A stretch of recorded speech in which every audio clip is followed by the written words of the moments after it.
Welcome back to the Deep Dive. This is a place where we dig into the really complex corporate histories, the financials, all of it, to bring you knowledge you can actually use. And today we have a fascinating one. We really do. We're looking at a company that, doesn't actually manufacture a single product, but they are, and this is no exaggeration, completely responsible for making sure, well, everything gets where it needs to go. From the parts in your phone to the avocados in the supermarket. Exactly. On time, every time. Okay, so let's get into it. Our subject is C.H. Robinson Worldwide, Inc. The ticker is CHRW. It's a name that, unless you're deep in the logistics world, you probably never heard. Right. But they are an engine room of modern commerce. They sit in that indispensable middle space. They connect the people who need to ship things to the people with the trucks, planes, and ships all over the world. So our mission for this deep dive is to cut through the sheer complexity of this, $17 billion company. We want to go beyond just a list of facts and really understand the strategy, the pivots, the acquisitions, all the regulatory stuff that turned a tiny little produce brokerage from 1905 into this absolute global giant, a third-party logistics provider, a 3PL. We need to get why they matter so much. And, understanding why they matter, it really starts with seeing them as a bellwether, a real indicator of the health of the global economy. What do you mean by that exactly? Well, when we talk about core infrastructure, C.H. Robinson isn't just some big company. They're a systemic player. For one, they're a component of the S&P 500 index. Okay, so they're one of the biggest, most vital public companies in America. Precisely. But maybe even more telling is that they're also a component of the Dow Jones Transportation Average, the DJTA. Right, the DJTA. That's the index that tracks the whole transportation sector. Airlines, trucking, railroads. Exactly. And if the flow of commerce, has a fever, the DJTA catches it first. Yeah. C.H. Robinson is one of the key indicators inside that index. So that sort of sets the stage. They're foundational to how trade actually works, both here and abroad. They don't just participate in the supply chain. They are the supply chain, or a huge layer of it anyway. Crucial dynamic layer of it, for sure. So let's start with the absolute basics, because I think for a lot of people, logistics provider or 3PL can be a bit vague. So what is C.H. Robinson? The simple answer is an American transportation company. Right. But its power, its whole deal is that phrase, third-party logistics provider. What does that actually mean functionally? What job are they doing that makes them so critical? The simplest way to think about it is that C.H. Robinson is the ultimate orchestrator. They de-risk the whole process for the company shipping the goods. Okay. A 3PL doesn't necessarily own the assets, the trucks, the planes, the ships. In fact, C.H. Robinson is famous for what's called an asset-light model. So they don't own the trucks? Mostly, no. What they own is the network, the knowledge, and critically, the technology to manage the entire process from end to end. They connect the shipper, the company that needs to move something, to the carrier, the company that has the truck or the ship to move it. So instead of a company like, say, a furniture maker having to call 15 different trucking companies and maybe a railroad to get a quote, they just make one call to C.H. Robinson, and then C.H. Robinson handles all that complexity. Precisely. And the breadth of their services is just enormous. It starts with the core stuff, freight transportation and brokerage. That's their bread and butter, matching loads to trucks. Okay. But then you dig deeper. They handle transportation management. They can basically act as the client's entire logistics department. They also do warehousing services, which is more and more critical for things like e-commerce. Getting inventory in the right place before an order even comes in. Exactly. And they have to cover every single way something can be delivered. We're talking full truckload, less than truckload, or LTL, which is for smaller shipments. Right. Air freight for urgent stuff, intermodal rail, and of course, massive deep-sea ocean transportation. Basically, if it moves, C.H. Robinson has a service to manage its movement. That covers the sort of the physical side. But what really defines a modern 3PL at this kind of scale is that other layer, the sophisticated services they build on top. That's where the real money is, isn't it? They aren't just selling space on a truck. That's the key distinction. That's exactly it. They're selling intelligence. Okay, so what does that look like? They're selling connectivity and consultative expertise. The specialized services are these really high-level functions, things like detailed supply chain analysis. So they'll figure out why your transit times are, say, 20% slower than your competitors, and then they'll fix it. So they're like consultants. Highly specialized consultants with a ton of data. They also handle freight consolidation. They'll group a bunch of smaller loads together to get better pricing. They manage what are called core carrier programs. which means for a big client, they'll negotiate with and manage a whole set of reliable carriers. And the data side of it must be huge, the reporting. Oh, it's everything. It's not just a tracking number. They're giving you real-time data, Yeah. actionable intelligence on your entire freight profile. They don't just book a truck.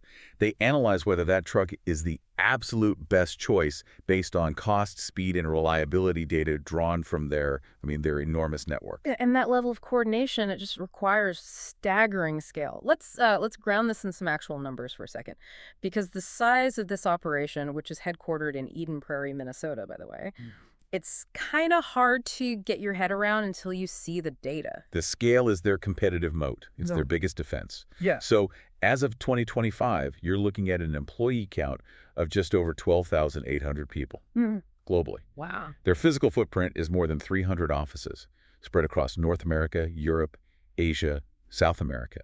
But the number that really matters, the one that defines their power in the market, is their contractual power. With carriers. With the carriers.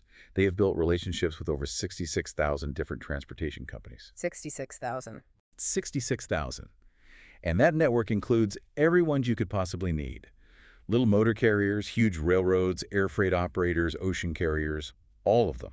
So 66,000. That means if a single truck breaks down in, I don't know, Kansas, or a shipping lane gets blocked in the Suez Canal, C.H. Robinson has 65,999 other options they can immediately tap into to work around that disruption. That's exactly it.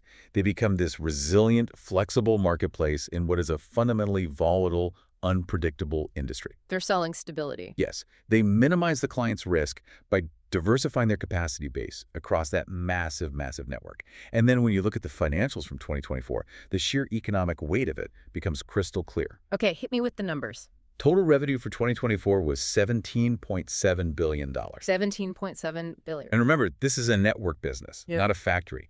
That revenue represents the total value of the freight they arranged and the services they sold. From that, they generated $669 million in operating income and $466 million in net income. And they're sitting on total assets of $5.3 billion. So these aren't just numbers showing a profitable company. They show a company that is successfully leveraging its network and its tech to manage tens of billions of dollars in transactions. It really proves that the most valuable asset in logistics today isn't the physical truck. It's the connectivity. It's the data and the relationships, not the steel. That's a powerful way to start. But the story of how they even got here, I think it's the most surprising part of this whole deep dive.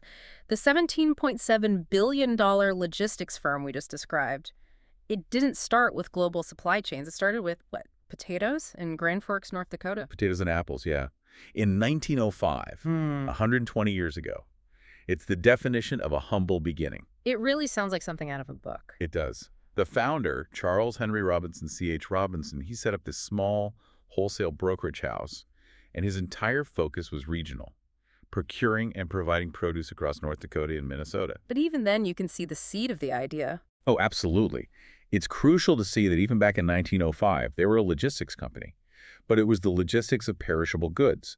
Moving produce requires meticulous timing, temperature control, very high reliability. These are all qualities that would be invaluable later on when they moved into, complex global transport. And the key to their early growth wasn't just Robinson's own drive. It was a really critical partnership he made, right, in April 1905 with the Nash brothers. Yes, that partnership was everything. The Nash brothers were, they were the giants of that regional market. Their company, the Nash Finch Company, was the leading wholesaler. They owned and operated this huge network of grocery stores all across the upper Midwest. So what was the deal? By partnering with C.H. Robinson, Nash Finch basically outsourced their most difficult and demanding supply line, fresh produce. C.H. Robinson became their exclusive partner, their procurement arm, their procurement and logistical arm, exactly. So as Nash Finch expanded, which they did very quickly, into states like Iowa, Wisconsin, Illinois, even down to Texas, C.H. Robinson grew right alongside them. They were responsible for sourcing, packing, and transporting all the perishable goods for this rapidly growing retail empire. It really cemented their expertise early on. So they weren't just a local broker anymore. They were a high-volume, cross-state supply coordinator. They were a huge, demanding client. Yeah, but success, as it often does, brought some unwanted attention, some regulatory scrutiny. After Robinson himself died in 1909, the Nash brothers took over completely. But if you fast forward a few decades, the government gets involved. Yeah, that's right. This beautifully integrated, successful model eventually led to a forced legal split. The very nature of their relationship became the problem. What happened? By the 1940s, the Federal Trade Commission, the FTC, started investigating them.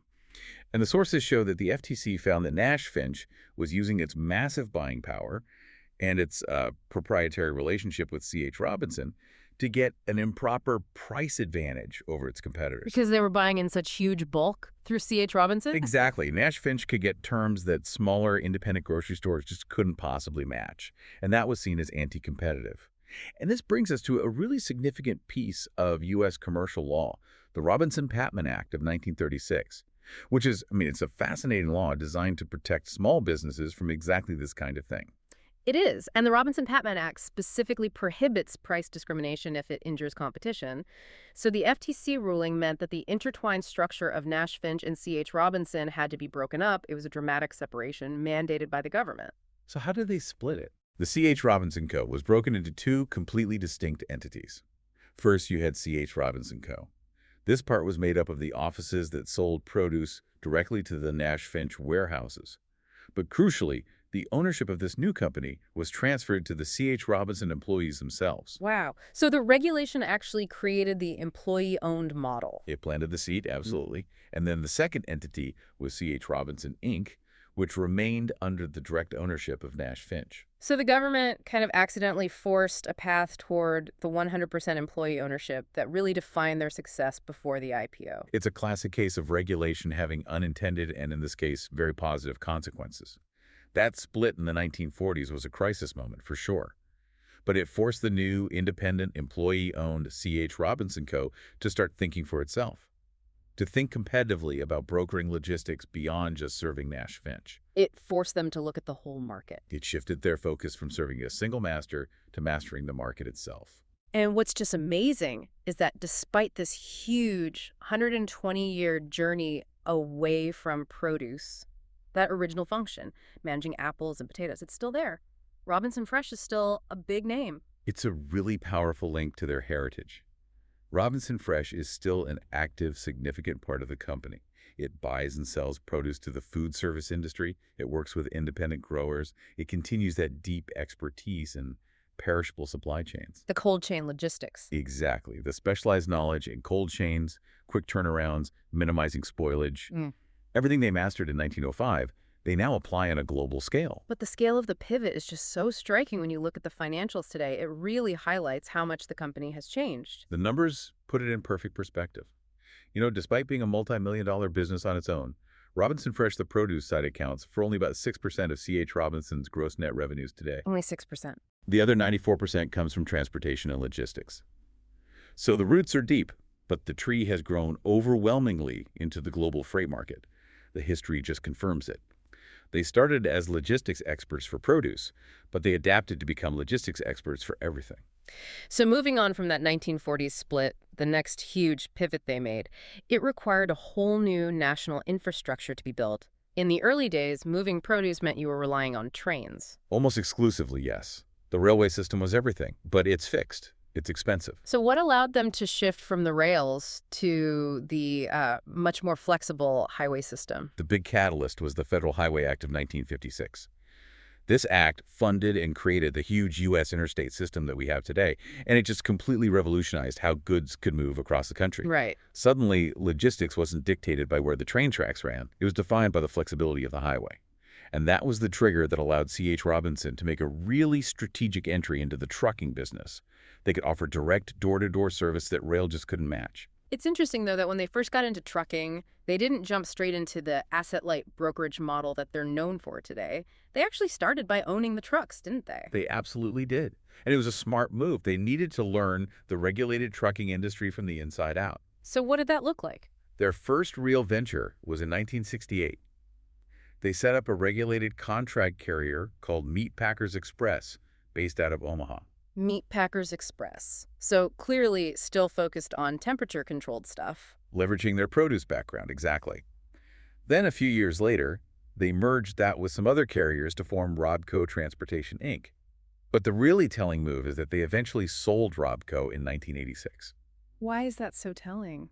Because it confirmed their core thesis. It proved that they understood their real competitive advantage wasn't in owning the steel and rubber, it was in managing the network. That period of owning the assets was an essential but temporary learning curve for them. And before they could really capitalize on this new highway system and the brokerage model, they had to finally sort out that old ownership structure, which was still partially tied to Nash Finch. That was critical. Yeah. For focus, for agility. There was a big consolidation in the mid-1960s where they brought the two post-FTC entities back together under the unified C.H. Robinson Co. name. But even then, Nash Finch still owned a 25% stake. Which must have been a drag, trying to make aggressive moves with a quarter of your company owned by the legacy grocery business you used to serve. Exactly. So the real moment of liberation, of true independence, happened when the employees finally took complete control. The 1976 buyout. The 1976 buyout. Yeah. The C.H. Robinson employees executed a full buyout of the remaining Nash Finch shares. They became 100% employee-owned. And this was so much more than a financial deal. It was a cultural and strategic declaration. It meant the company can now act with complete autonomy. It could focus solely on its new direction and logistics. And that employee ownership model, it created this powerful internal culture. Everyone had a direct stake in the company's success, which made for a highly motivated, sales-driven team. And even before the big regulatory shift that was coming, they made a huge forward-thinking investment in technology. Back in 1979, they adopted IBM mainframes. Why was that such a big deal for a trucking broker back then? It shows this deep early understanding that logistics success is about information management, not asset ownership. In the late 70s, an IBM mainframe was a massive, massive capital expense. Sure. But C.H. Robinson saw that trying to manually coordinate thousands of loads and hundreds of carriers was just totally inefficient and full of errors. By getting that centralized computing power, they created an early competitive edge in data management. They could track rates, capacity, lane performance way more effectively than their competitors. It was a preview of their future Navisphere platform. A complete foreshadowing, yes. They knew early on that the one thing they had to own and master was the data. Which brings us to the real inflection point, the event that really created the C.H. Robinson we see today, the Motor Carrier Act of 1980. This is where the story goes from steady growth to just exponential dominance. So what did the deregulation of American trucking actually do to the market? It introduced chaos, complete and total chaos, which, for a company like C.H. Robinson, translated immediately into colossal opportunity. How so? Before 1980, the Interstate Commerce Commission, the ICC, controlled everything. Who could be a trucker, what routes they could drive, what rates they could charge. It was incredibly rigid. Deregulation just erased all of that overnight. It flooded the market with thousands of new, small, independent carriers, and it forced the big established players to compete fiercely on price and service for the very first time. The market went from predictable to volatile. Overnight, from rigid to extremely volatile. Yeah. So if you're a manufacturer, this new freedom sounds good on paper. But in reality, it must have created just immense complexity. Now you have thousands of new, unproven carriers to deal with. It was a nightmare for shippers. Yeah. So how did C.H. Robinson position themselves to be the solution to all this new chaos? They became the filter. They became the essential, trusted filter. They doubled down on their asset-light philosophy. They didn't try to compete with all the new, cheap carriers. They aggregated them. Right. Their strategy was to become the middleman sourcing operation that brought order to the chaos. They aggressively expanded their contract carrier program. They would vet and sign agreements with tens of thousands of carriers. They gave reliability and volume to the carriers, and they gave verified capacity and risk management to the shippers. They were selling scale and trust into a newly fragmented market. They managed the complexity so the shipper didn't have to. Yes. And what was the direct impact of that move? The growth must have been explosive. The numbers are just stunning. Deregulation just completely unleashed their potential. Within only 5 years of the 1980 Act, C.H. Robinson's average annual growth, measured in the number of truckloads they brokered, it more than doubled. Whoa. And their sales figures reflected that. They posted over $700 million in sales in the mid-'80s. Yeah. But here's the crucial detail. 40% of that revenue was generated specifically by truck brokerage, which had been a much smaller part of their business before. This data confirms it. The 1980s were the decade they went from a produce company with a side logistics business to a dominant, pure-play transportation brokerage power. They had fully embraced the asset-light, connectivity-heavy model that defines them today. That incredible growth, all fueled by employee ownership and deregulation, It really set the stage for the next massive transformation, going from a closed private company to a global public one.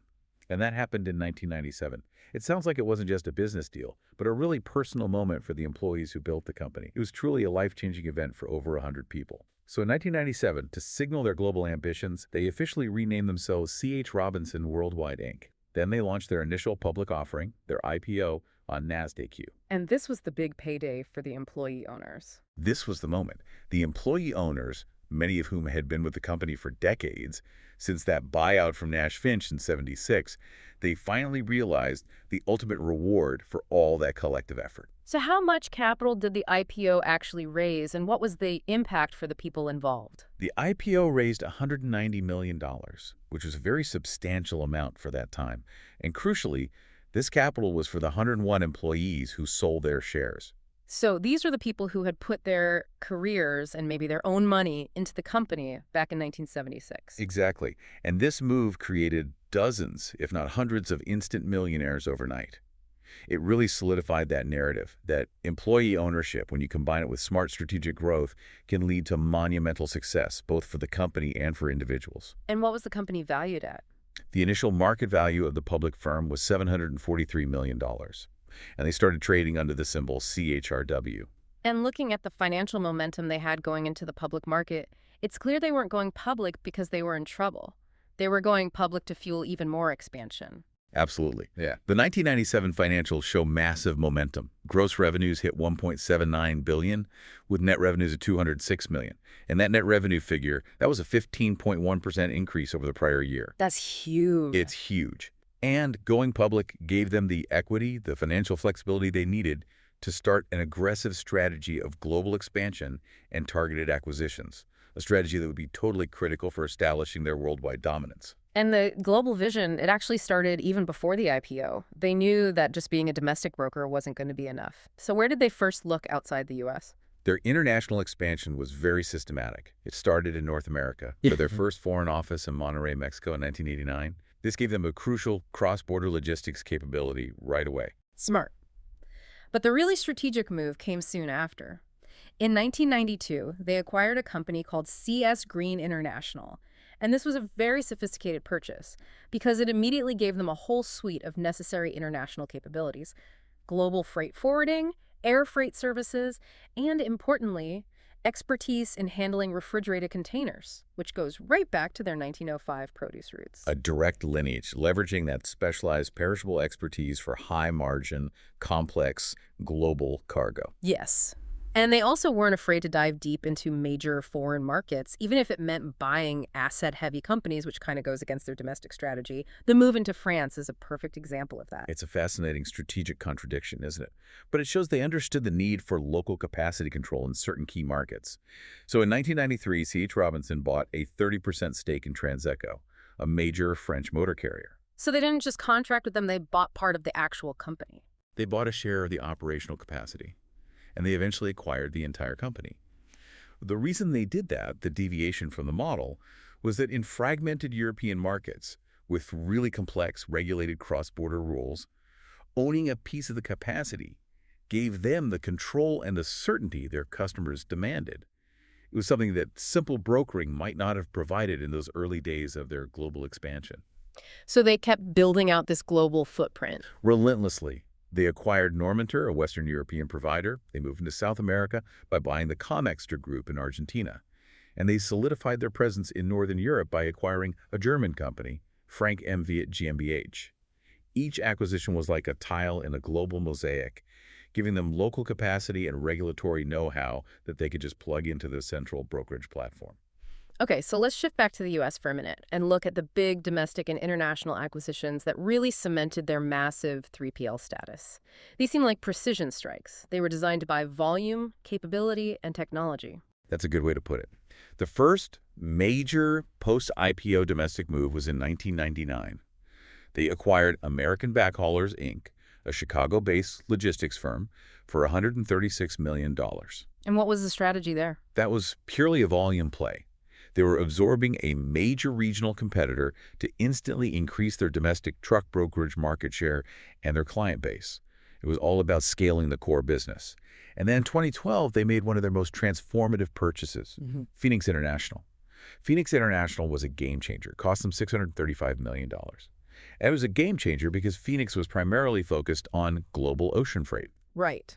By buying Phoenix, C.H. Robinson instantly doubled its ocean freight capacity. And the reason you do that is because global manufacturers, they need end-to-end solutions.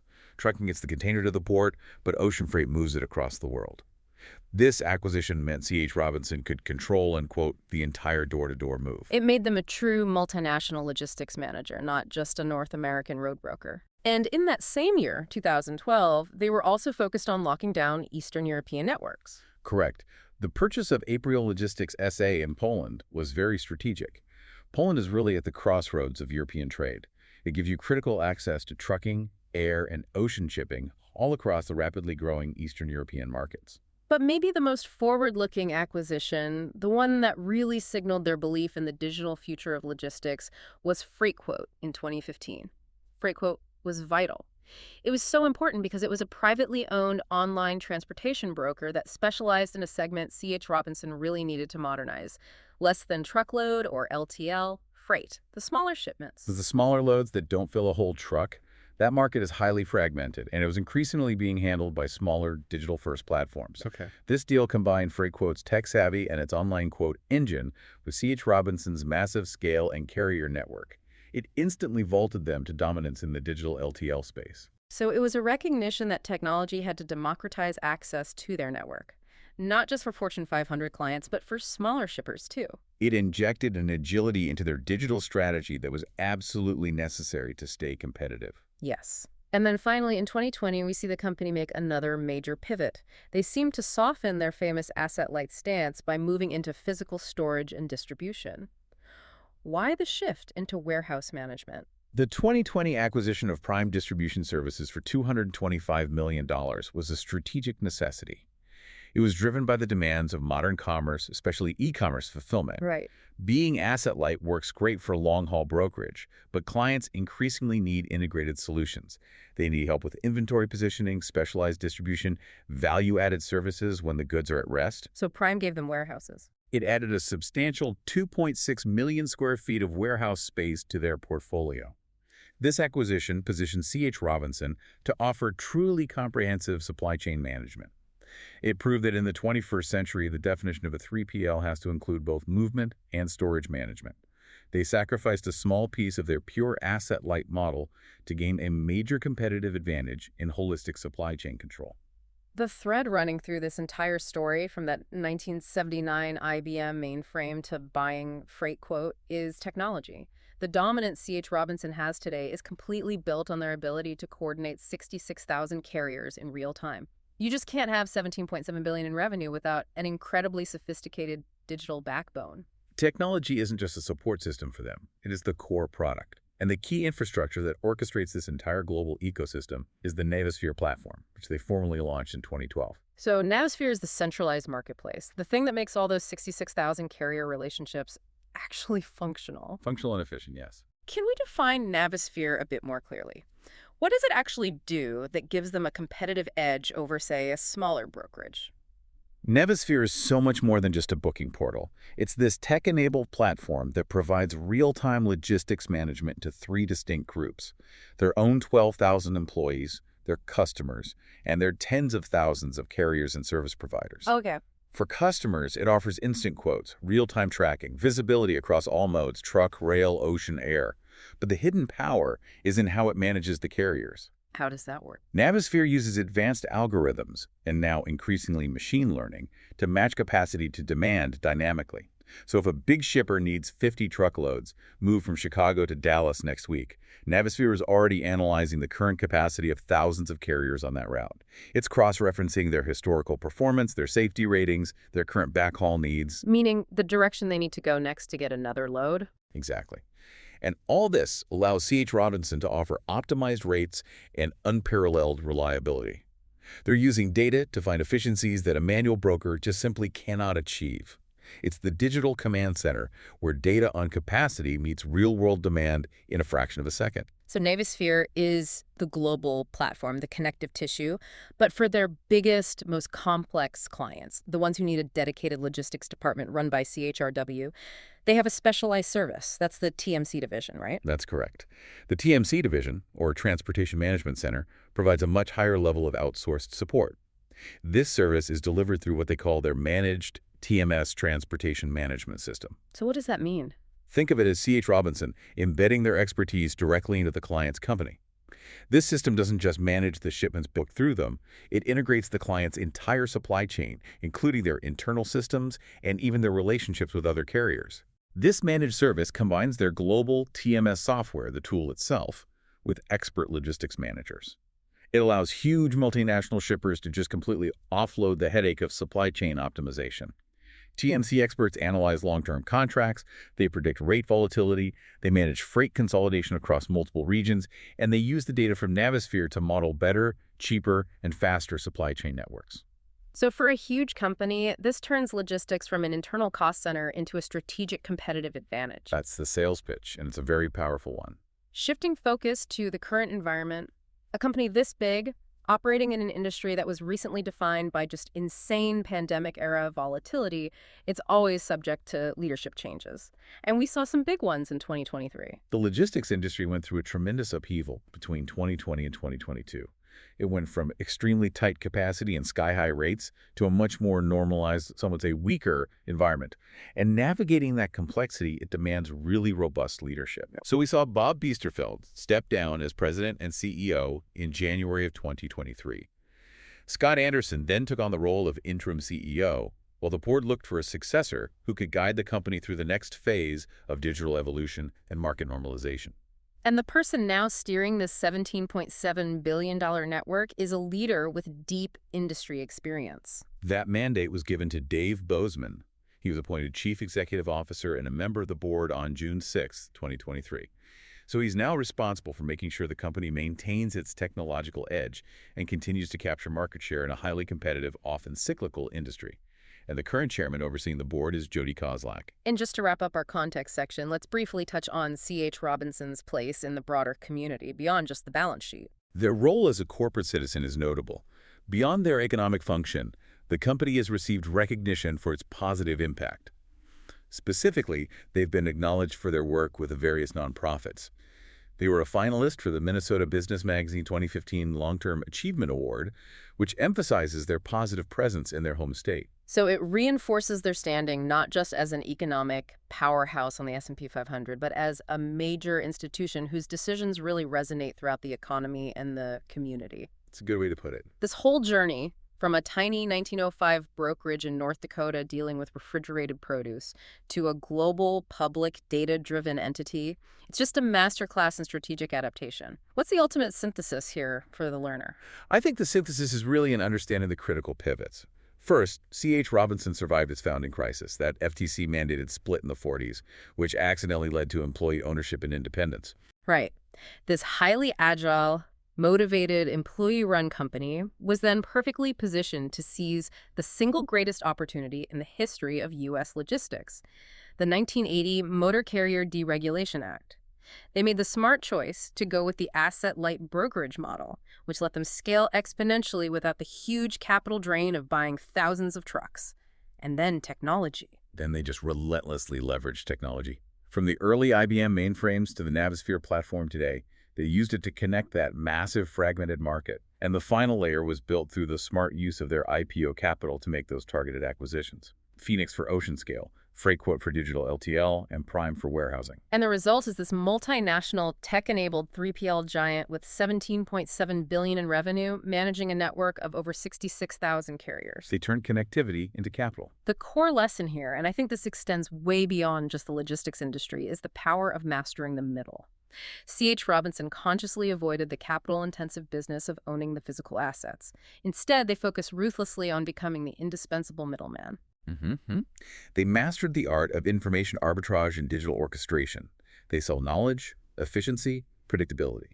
By controlling the information flow and the network relationships, a strength that was just massively amplified after deregulation in 1980, they achieved a scale that the individual carriers they broker for can only dream of. Their network and their data became their single most valuable non-physical asset.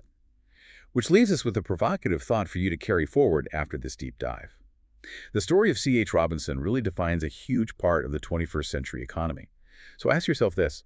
In a world where physical goods and manufacturing capacity are increasingly commoditized, how much of the modern global economy's stability is reliant on companies that don't produce a product or own the means of transport, but simply excel at managing the complex connections and data streams between those who do? That's a great question. When brokerage expertise becomes the single most valuable asset, who truly holds the leverage, the asset owner or the network orchestrator? It's a question that really dictates who thrives and who merely survives in the age of global commerce. A phenomenal question. It perfectly encapsulates that shift in economic power. Thank you for joining us for this deep dive into C.H. Robinson worldwide. We hope this has given you a clearer, deeper, and more analytical understanding of the silent giants running the world's supply chains. We'll see you next time.